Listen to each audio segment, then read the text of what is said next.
You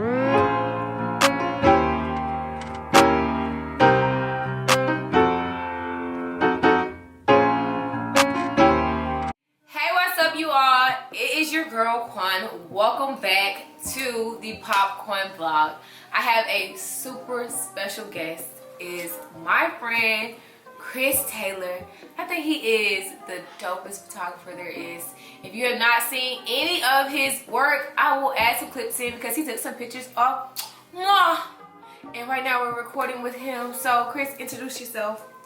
What's up, y'all? Chris Taylor, videographer, photographer, also web designer, and also I got my own hookah business. So we in this thing smoking this nice pressure. So I'm chilling with my twin.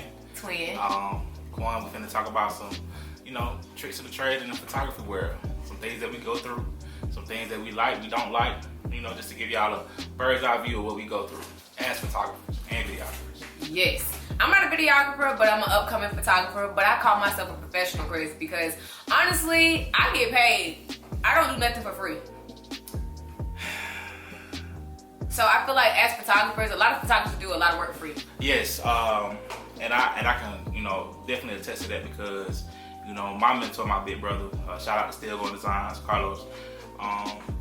That's what he was telling me when he got in the game. Like now, he's shooting for Skittles, B Salone, R. Lennox, like just name a few people that he shot with. Actually, he used to do videographer work for Rich Homie Quan, went on the road. And Rich Homie Quan, y'all know I love Rich Homie. And he definitely opened up some doors for me to get in the game and to actually make a name for myself. But working for free, yes, that is the the title that we don't like as photographers and videographers because we always want to get paid for our work. But at the same time, they tell you that you got to start somewhere. I feel you have to start somewhere, but I feel as if you gotta see my work in order for me to grow. Like these cameras, all this equipment, you have to think about it. That costs money. Like we can't put stuff on layaway. I mean, now you can, if you have KLARNA and stuff like that, you can do it like that. But I feel like when I first started, okay, I'm gonna give y'all my experience when I first started. I started shooting, shout out to Mr. Rashidi. She dog, what up, big dog? Shout out Mr. Rashidi. Everybody know me and Chris both went to Fort Valley, yes. Chris is older than me a little bit. When I came there, he wasn't there, but, we had the same professor. Mr. Rashidi taught me really what I needed to know. I used to, Mr. Rashidi would sit here and be like, hey, Quan, I have these clients. You want to take their pictures for me and stuff like that? He put me on, He always told me, you got to invest in your stuff. So I bought my own camera. I bought my own MacBook. My school didn't provide none of this stuff. So, we went to a university. They don't provide none of this stuff. We out here getting everything from scratch. Yeah. So I got everything from scratch. My camera wasn't the top T. I got a Canon T6i Rebel and I still shoot with that to this day. I ain't got no new lens. I ain't got nothing. I shoot with that. That's what I shoot when I'm going to stick beside it. I mean, I feel like as an upcoming photographer, because you know more than me, I am really big on editing. How do you feel about the editing? I'm big on editing as well, due to the fact of the matter is you want your work to, definitely be presentable and you want people to be, notice the fact that you're actually putting time and effort into your craft.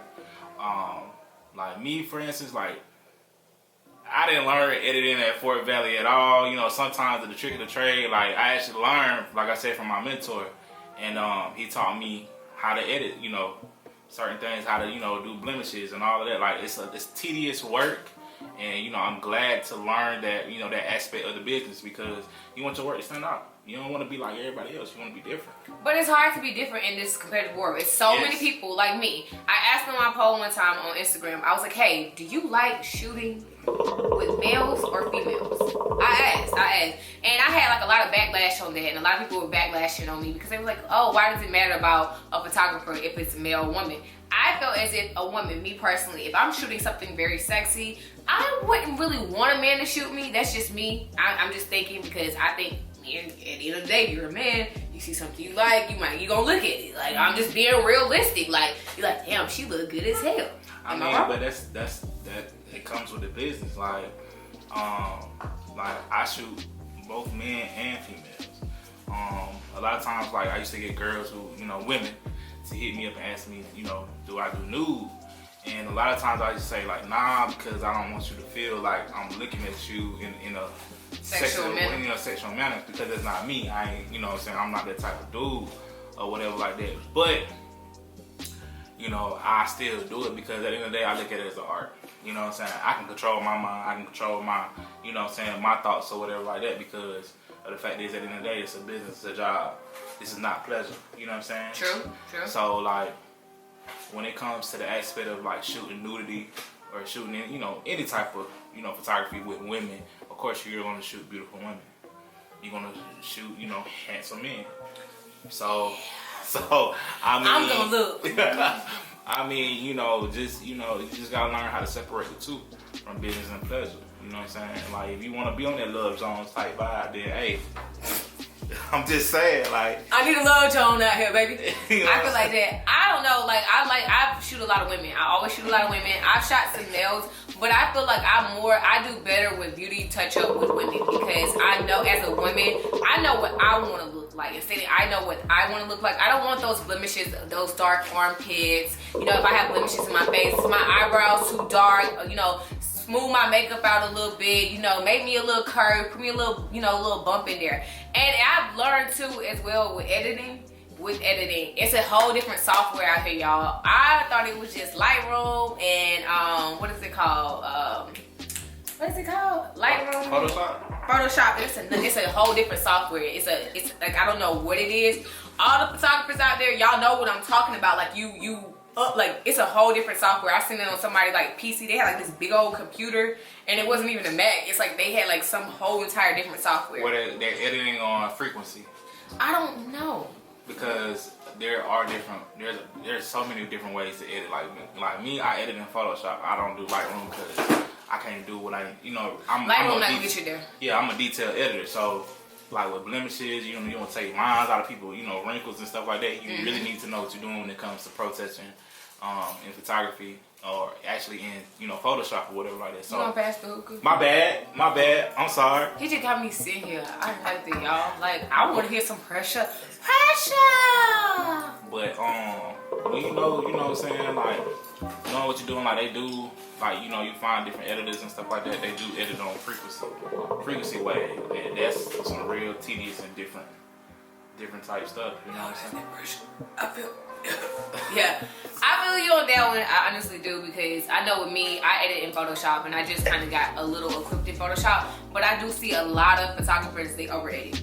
When I say over edit, like they over edit. When I say like people's skin, I want her skin to look like skin and not too smooth. Yes. Like you be looking, you like, okay, I didn't see that in that picture. Why your picture look like that? Why your picture look like that on the gram, but you don't look like that in person? That is making somebody look completely different, and I don't do that. If you have stretch marks, I mean, if you want them to go away, I got you. But that'd be a lot though. It'd be a lot. It's a lot, and then like especially trying to edit and curve a woman's body how they want it to be curved. I'm like, okay, look, I'm not the gym. But a lot of that has to do with angles. But you know what's crazy? I don't know angles. I'm learning angles, y'all, because he's right. Because when Chris shoot me on a lot of stuff, me personally, I really didn't like my side profile. I was not a good side profile person. I like head on, straight on, like, cause I feel like straight on I look so good. But when I shot to the side, I was like, oh my god, I look good from the side. Like, maybe it was the angle you called me. Yeah, it'd be different. But like for instance, like I did a shoot recently, and the client asked me, you know, could I take out, you know, such, your body or whatever like that. But you know, at the same time, I'm like, yeah, I can do it, but is that gonna be really? Are you being really true to yourself? You know what I'm saying? No. Like a lot of times, like I do it because you asked, but I ain't doing it. But I do it just enough to, you know, still make you look like yourself, like natural. You know what I'm saying? I don't want to overdo it because then you're going to be like, well, damn, like. As a photographer, let's talk about clients. Okay. I'm with you. I'm there. So me, personally, I will decline a client. I know I will, because let me tell you why. I had a client that was extremely difficult with me. You know, you have typos on your site. I had a client that sat there and, you know, I had typos on my site, but I make everyone sign a service agreement. I don't know about you. You have to sign a service agreement before coming into me. Basically, the message is getting thrown out there. Yeah, okay. So y'all, look, so I'm sitting over here, I'm thinking to myself, I'm like, what the hell? Like, why you being difficult with me? Right. Like, I feel like at the end of the day, we're still business, and I try to have business etiquette. Me and Chris just had this conversation. A lot of people don't have business etiquette. You gotta sit here. If you mess up, okay, say that you mess up. Let's work something out. Yeah. Let's work this out. At the end of the day, I'm human, you're human. But a lot of people don't. They don't want to work out nothing with you. They feel like I'm right, you're wrong. You gonna have to fix this immediately. I'm fixing it. I'm trying to talk to you. I'll conversate with you because I don't do a lot of conversations. And you know what I do now? I make them get on Zoom with me. I do Zoom and we go over the service agreement, everything. Because you will send them a service agreement, they're not gonna read it. They're gonna sign it. They're just, oh, whatever. What's the address? What time? What's this? Do you ever read who? Fine print? I have to. Now that I'm a business owner, you have to read fine print. Fine print is something that you. But I'm talking about before. Did you ever read the fine print when it comes to like any contracts or anything like let me see. Like even when you bought a car, did you read the fine print? Hell yeah, I had to read it. I wanted to make sure I was getting gap insurance. Make sure my car wasn't more than they were trying to do. But most people don't. Man, I feel like as educated black people, we have to start reading. And I'm not just gonna draw off attention. Yeah, because you gonna sit here later on. You're gonna call. And you're like, well, I ain't know that. Right. It's a lot of I don't know. Right. So with my clients, I try to be very respectful, and I have returning clients. I always have returning clients. I love seeing my returning clients. You know, I don't mind seeing them working with people. Like prime example, I had a model, and off topic, y'all. I know I'm asking Chris about his clients still too. I had a model. And I was working with her. Somebody saw her, wanted to work with her. Saying they wanted to work with her, she started posting me and their work at the same time. I did not like that. I told her, if you're gonna post my work, just post theirs first and give me like a week in the shadow so they can see exactly, what I'm capable of. Yeah, who doing what? Yeah, because they're gonna look and they're like, oh, he did the same thing with this. And then you probably won't tag it, and then that's another thing. A lot of y'all don't tag your photographers. Tag me. I need some new clients. But a lot of times they gotta be like, cause they probably don't nobody else showing. They could be that. They damn sure can be that. No, I don't think so, folks. I really think the clientele in the photography business is all about favoritism because there's a lot of photographers that don't know angles. There's a lot of photographers who can't edit. It's the camera that does the work for them. Your camera can do the work for you. You won't even be a good retoucher. Like when everybody asks me what type of photographer I'm more of a editor of a photographer. Chris is more of creativity. He's trying to create a message. He's trying to let you know those angles and all this other stuff. He's gonna play Drake for you when you come. He's gonna play Jacquees. He's gonna do everything that you want. He wants to set the mood. Me, I'm gonna play Kevin Gates.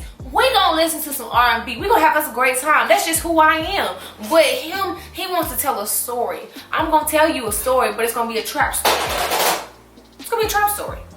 He laughing. I'm dead serious though. She dead serious, but it's different show for different folks. Like I'm a whole, like she said, I'm a vibe. When you come to me, I'm gonna get you in the mood to. Basically, I want your body to be art. I want you to feel yourself. I want you to understand, like, right now we finna create something dope. Not saying that what she doing, her method ain't dope. That's just her. I know me. You know what I'm saying? Because with me, you gonna drink some wine, smoke some hookah, and we finna vibe. But back to the topic of the clients.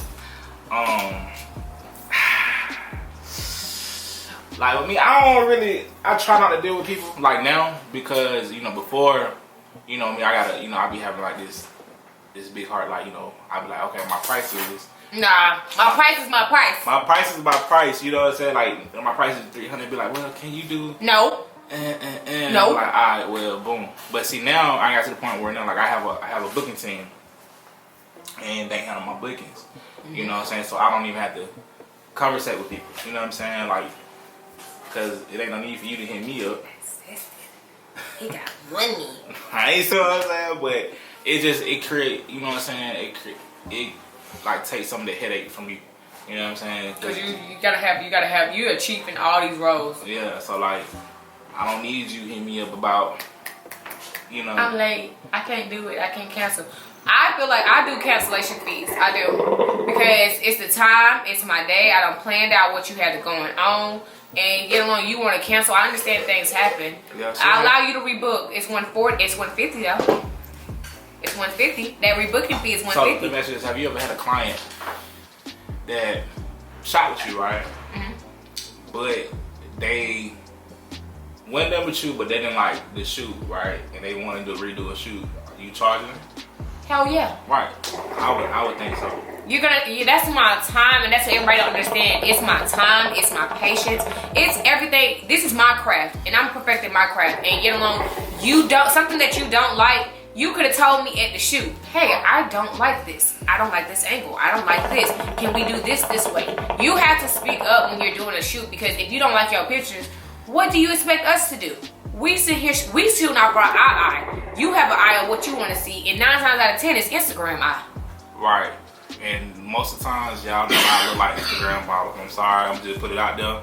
You know what I'm saying? Don't. I can't make you look like Bernice Bird. What her name is? Bernice? Yeah, man, I can't look like her either. I'll be trying to ask for it. You know, but like, cause at the end of the day, they have photographers that done got their body did. You know what I'm saying? Like, it's a lot of shit that go into that. Now you get your body there, you come shoot with me. I'm sorry, if your legs don't match, I don't know how to make it match. Yes, you do. You're an editor. I know. I'm gonna make the legs a little bit little. All you gotta do is just put a little back of the thigh meat out, and then you know they done. They there. They done. I like that. Show more. Make me sexy. But it's like, I just feel like they always want something for nothing, if that makes sense. And if you don't look like that, I wouldn't personally want somebody. If I have blemishes on me, like me, I have blemishes like on my body and stuff like that. You can clean it up, but don't make me look fake. That's how I look at it. And that's why, like, even with models. I hope I didn't make you look fake. Who? Me. I hope I didn't make you look fake. Y'all, he ain't even got me up in his damn house. We're gonna say that. I'm just gonna put it right there. We're gonna say that on that. Man, I told you, bro. He got all these other models up. I'm just like, where's me? Where the hell where am I at, Chris? I got a special spot. He said he got a special spot for me. And if it's some bullshit, just know, next time he come over here, you gonna hear about it. Cause this some bullshit. I ain't eating up. And I came in here with my little Lincoln hat on, had my little bob. And you know what picture we'll find that we didn't get on the camera though? Which one? The one with the heel. Man, we should got that one though. That shit was hard. Nice. I looked at the picture the other day. I was like, that shit hard. That was. So let me ask you this, as a photographer, like, because I know sometimes you be taking hiatuses from shooting and stuff like that. Yes. Because I know you busy, you trying to do this, you trying to do that. But what realm of photography that you really want to go in? Like, you want to do street photography, you want to do glam, you want to do portrait, like what you like? What? I want to do more street photography. I don't like glam because I feel like glam is something majority of photographers can do. If you can do street photography, I feel like you are setting the tone. You're the aesthetics. You're learning the angles. You're seeing, like, you see more than what a glam and a backdrop and everything like that. Your eye is bigger than what it is. That's why, like, I'm sitting here like, okay, I got something in mind. I got a Pico. Let me see how I'm gonna do this. The Pico might do A, B, C, and D. And then I might can go up here to downtown and get the lights and it be dark and stuff like that. Like, you setting the tone for it. While these background pictures. Hair, lashes. It's the same thing. I really hate background photography. I really don't like doing birthday shoots. It'd be a lot with birthday shoots. Birthday shoots, because majority of the time they want balloons. And it's like, come on, can we spice it up a little bit? Like, let's do something different. Like, come in with creativity so I can see, okay, I see where you're going with this. Give me some pictures. Like, let's talk about what you want to do mainly versus sit over here, we on the backdrop, and you come here, you shot. That's another thing I was gonna ask you. How do you make your models not be so shy? I got people who don't even know how to pose. They be like, but see, that's the thing. Like with me, and you know this because the first time we shot, you know, I try to make it like a, like I said, like a vibe, you know, get you comfortable. You gotta be hookah. And you know, a lot of times the females who shoot me, they ain't never shot before, or they never, you know, really posed before, and I be like, bro, it's really like how you be at home and you be thinking you sexy by yourself. It's just the fact that I'm here with a camera and I'm taking pictures. Don't worry about me, do you? Y'all, that's a lie. Don't feel like that. I feel like you gotta get yourself in a comfort zone. Yeah. I like closed-in shoots. So I don't want everybody watching me do shoots until, like, I feel loosened up and more comfortable. If I feel comfortable, I am going to shoot, you know, like, it's different ranges of how you gonna shoot as a photographer. Right. Now me, like, I know I shoot on backgrounds a lot, but my thing is I'm really trying to get into the high fashion realm. Exactly. Editorial. That's what we want to get into. And there's so many photographers in Atlanta. We are in a saturated business. Yeah. This business is saturated with people who are not here. Some people are for the money. Some people are like me. I like creating shoots. Like I want to build stuff. I want to make stuff. And it's like, I like doing stuff like that versus sitting here and just doing the basic stuff. But a lot of y'all shoot based upon it's your camera that do the work for you. And I took some pictures and I had a photographer, her camera did all the work. I saw her editing it. I could do that on my iPhone. Yeah, what kind of camera she shot with? I don't know, it was nice though. Was it a Sony? I don't think so, it was a Canon. She probably had a 5D. I don't know, but it was fire though. All I can say is it was fire. It was fire. And everybody shoot the same person. Everybody goes to the same person.